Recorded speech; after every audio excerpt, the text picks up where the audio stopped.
Batman The Long Halloween opens with Gotham. A tower stands above all, where a man watches through a window. The city becomes a mirror as Bruce meets with Falcone to acknowledge their family's history before a hit happens. Thomas Wayne believed in my father. He believed a man could bring order to a world of chaos. And you, Bruce? I believe in Gotham City. Gotham is not just a city, it's a temple, worshipped in different ways, through crime, through vigilantism, through backdoor dealings. It is a place that changes its inhabitants individually, while in return they twist the city to fulfill their visions. And for God's sakes, we have another bloody Batman thing.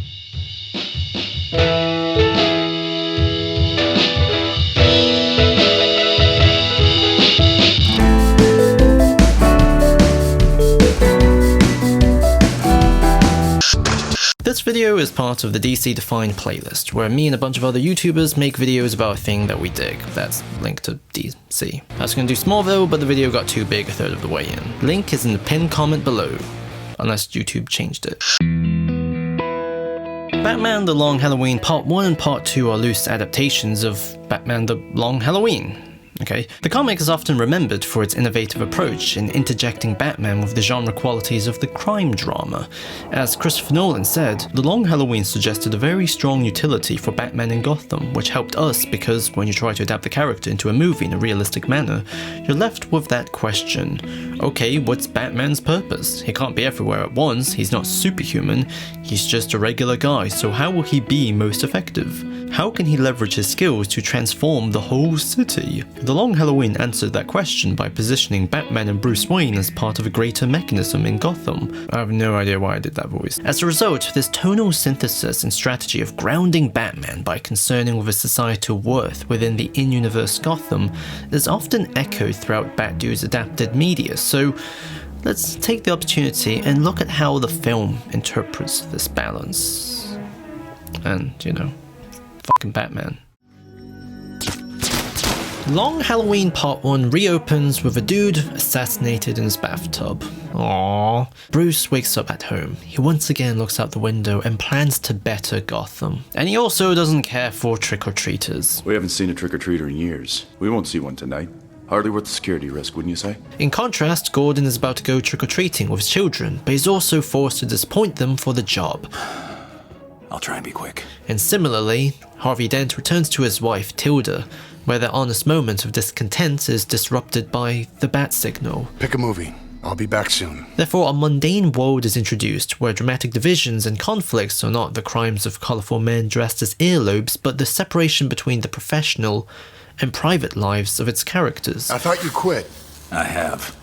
Don't worry, I won't tell Barbara. The Falcones are distant because Papa Bear doesn't like how his son developed independent thought that deviated from the family. Let me be perfectly clear.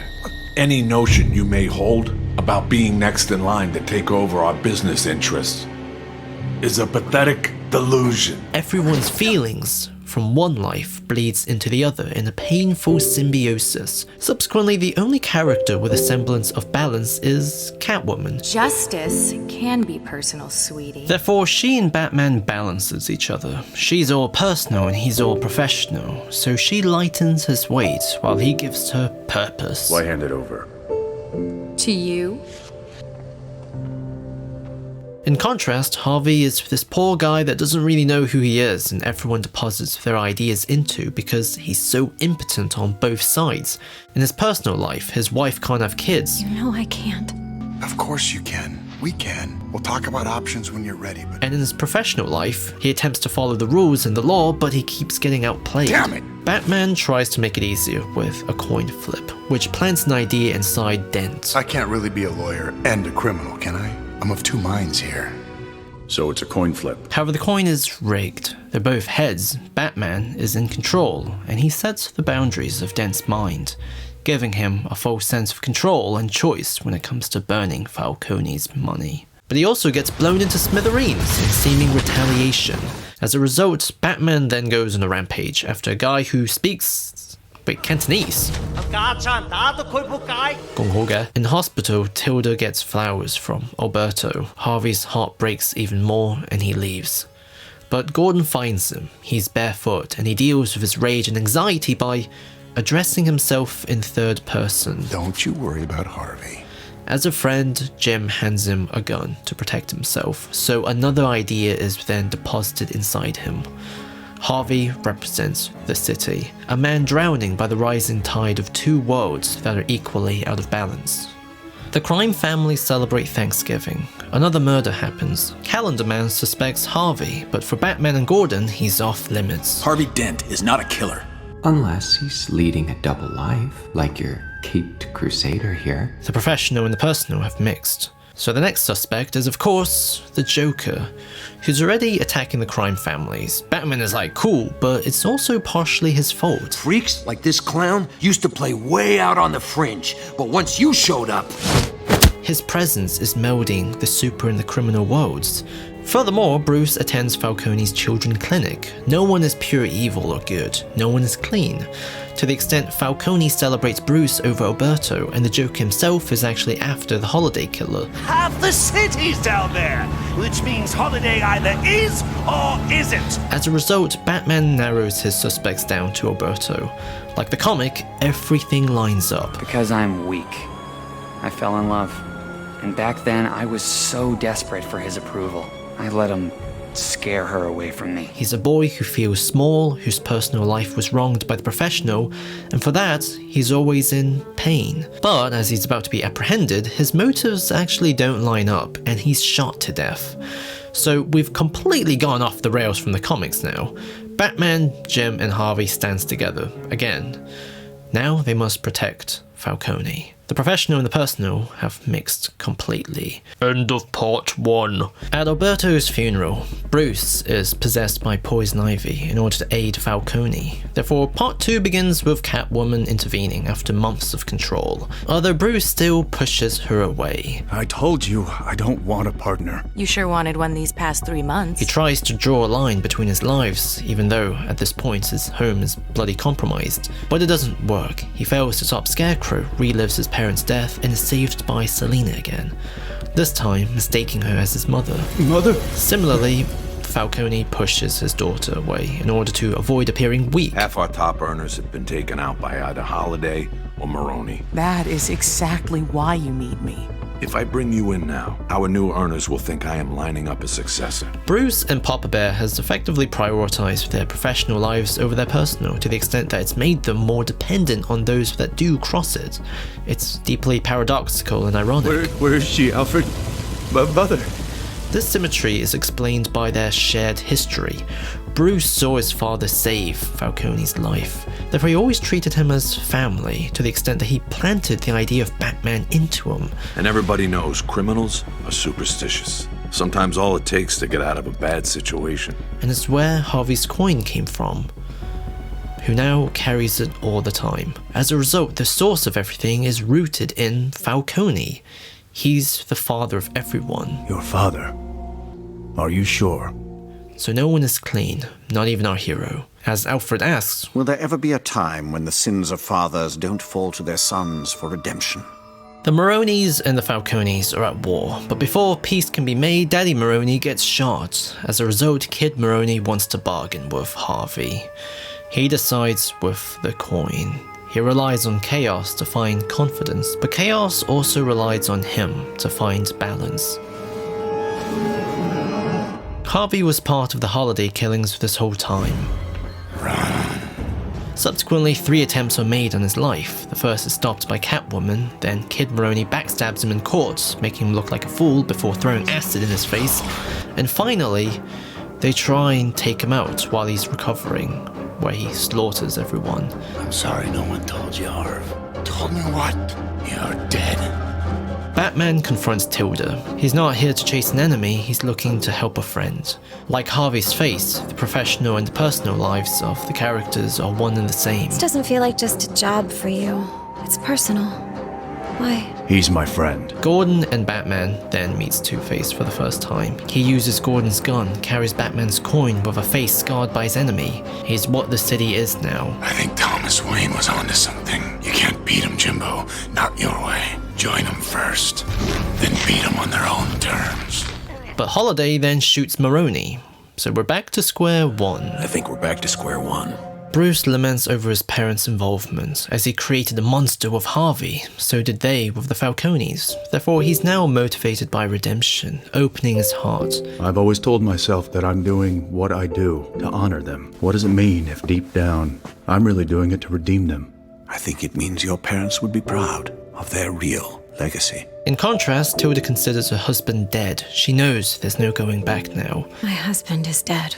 The city once again reflects back at Bruce as it does with Falcone, who regrets everything. His family's crumbling, he laments his sins, and his daughter's uncomfortable with this new world. There is a rule among my kind. Falcone. Actually, I was speaking to your wife. We leave the wives out of it. Mrs. Dent. Don't touch her! What happened to her? Terrible things. We should try and hire you to sit next time, Gilda. I bet you're great with kids. Having kids. Oh, this one's not for your husband. It's for you. From, Mr. Falcone. When have you had one independent thought that actually benefited this family? Maybe when I sent flowers to Dent's hospital room in the Falcone named. Jesus. Why can't you be more like...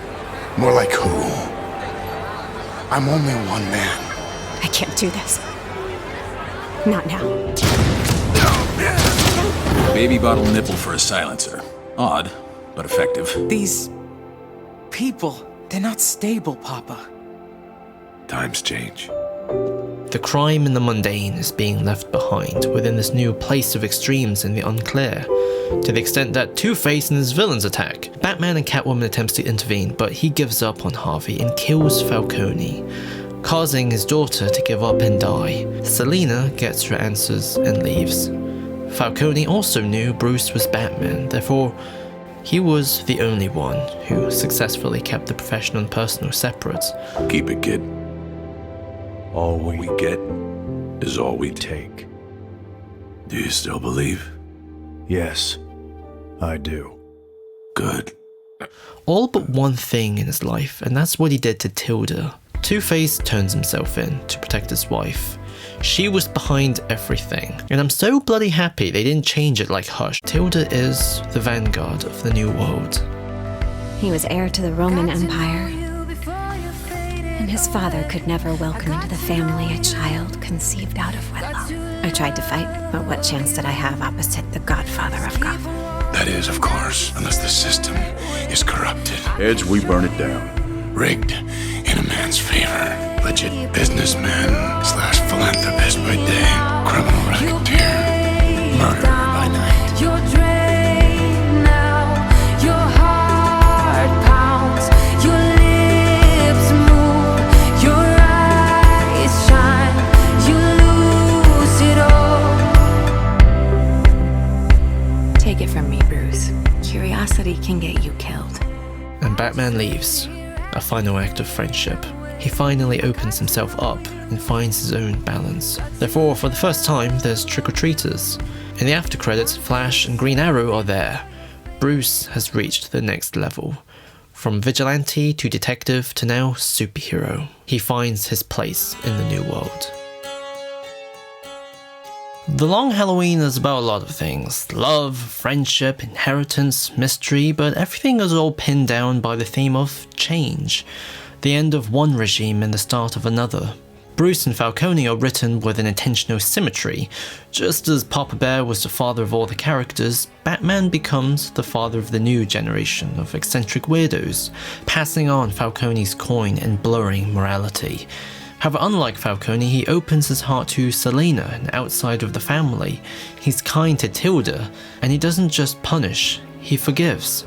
Children represents forbidden futures in the story, but Bruce forbids nothing now. As a result, the marriage between the personal and the professional has created a new, personally branded idea of justice that is chaotic and destructive, but it also isn't unfair. All we get is all we take. I have no regrets about what I did to the Roman, or anyone else in that godforsaken family. But Harvey, in the end, I loved him.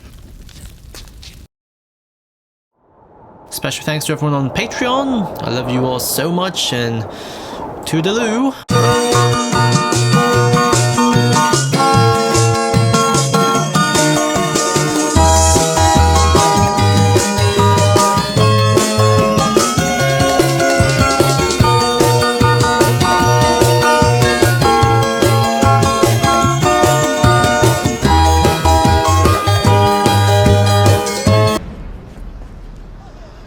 You boys okay?